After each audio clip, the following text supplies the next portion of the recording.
Hello guys അപ്പം ഞാൻ already കഴിഞ്ഞ വ്ലോഗിൽ പറഞ്ഞിട്ടുണ്ടായിരുന്നു നമ്മുടെ വീട്ടിൽ ഒരു കുഞ്ഞ് സെലിബ്രേഷൻ ഉണ്ടെന്ന്. അത് വേറൊന്നുമല്ല, ഞങ്ങളുടെ മോടെ സെക്കൻഡ് ബർത്ത്ഡേ സെലിബ്രേഷനാണ്. അപ്പോൾ അത് കഴിഞ്ഞപ്പോഴത്തേക്ക് എനിക്ക് നല്ല നല്ല രീതിയിലല്ല, ചെറിയ രീതിയിൽ കോൾഡൊക്കെ വന്നിട്ടുണ്ട്.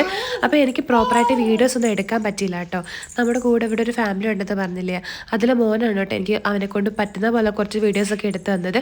അധികം മെമ്പേഴ്സ് ഒന്നും ഇല്ലാതെ, പിന്നെ അതുപോലെ തന്നെ ഫസ്റ്റ് ടൈമാണ് ഗ്നാനുവിൻ്റെ ഗ്രാൻഡ് പേരൻസും ആരും ഇല്ലാതെ ബർത്ത്ഡേ സെലിബ്രേറ്റ് ചെയ്യുന്നത്. നമ്മുടെ തൊട്ടടുത്തുള്ളൊരു 2-3 ഫാമിലി, പിന്നെ ഹസ്ബൻഡ് കൂടെ വർക്ക് ചെയ്യുന്ന ഏറ്റവും ക്ലോസ് ആയിട്ടുള്ള കുറച്ച് സാറന്മാർ, ഇവരൊക്കെ ആയിരുന്നു കേട്ടോ ഒരു പാർട്ടിക്ക് ഉണ്ടായിരുന്നത്. വലിയ പാർട്ടി എന്നൊന്നും പറയാൻ പറ്റില്ല, ഒരു കുഞ്ഞ് ടീ പാർട്ടി.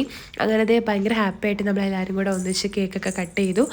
ഈ ഒരു കേക്കും ബാനറും ബലൂണും എല്ലാം സെറ്റ് ചെയ്ത് തന്നപ്പോൾ എല്ലാം ഒരു പിങ്കി മയമായിപ്പോയി. ഇതെല്ലാം നമ്മൾ അറിഞ്ഞുകൊണ്ട് ചെയ്തതല്ല, പല രീതി ചെയ്തു തന്നപ്പോൾ എല്ലാം സെറ്റ് ചെയ്ത് തന്നപ്പോൾ എല്ലാം ഒരു കളർ. ഈവൻ ആ ടേബിളിലെ വിരി പോലും പിങ്ക് ആയിരുന്നു കേട്ടോ. അതായിരുന്നു നമ്മളിങ്ങനെ ചർച്ച ചെയ്തുകൊണ്ടിരുന്നത്. കാര്യം നമ്മളിതൊന്നും പ്ലാൻ ചെയ്തതല്ല. പിന്നെ അത് കഴിഞ്ഞ് നൈനുവിന് എല്ലാവരും ഗിഫ്റ്റും കാര്യങ്ങളും ഒക്കെ കൊടുത്തു. പിന്നെ എല്ലാവരുടെയും ഗിഫ്റ്റ് ഞങ്ങൾക്ക് ഒത്തിരി ഇഷ്ടമായി. പിന്നെ ഈ ഒരു ഗിഫ്റ്റ് ഉണ്ടല്ലോ, അതായത് ഞാനിപ്പോൾ ഈ പൊട്ടിച്ചുകൊണ്ടിരിക്കുന്നത്, ഇത് നൈനുവിൻ്റെ ബെസ്റ്റ് ഫ്രണ്ട് ബിട്ടുവിൻ്റെ മമ്മി ഗിഫ്റ്റ് ചെയ്തതാണ്. ഒരു ഫ്രെയിം ആയിരുന്നു കേട്ടോ അത്. അപ്പം ഞങ്ങളുടെ കുഞ്ഞു വ്ളോഗ് ഇത്രയേ ഉള്ളൂ. നമ്മുടെ വീഡിയോ ഇഷ്ടപ്പെട്ട് കഴിഞ്ഞാൽ നമ്മുടെ ചാനൽ സപ്പോർട്ട് ചെയ്ത് നമ്മുടെ കൂടെ ഉണ്ടാവണം എല്ലാവരും. അപ്പോൾ ഇന്നത്തേക്ക് ഇത്രയേ ഉള്ളൂ. ടാറ്റാ.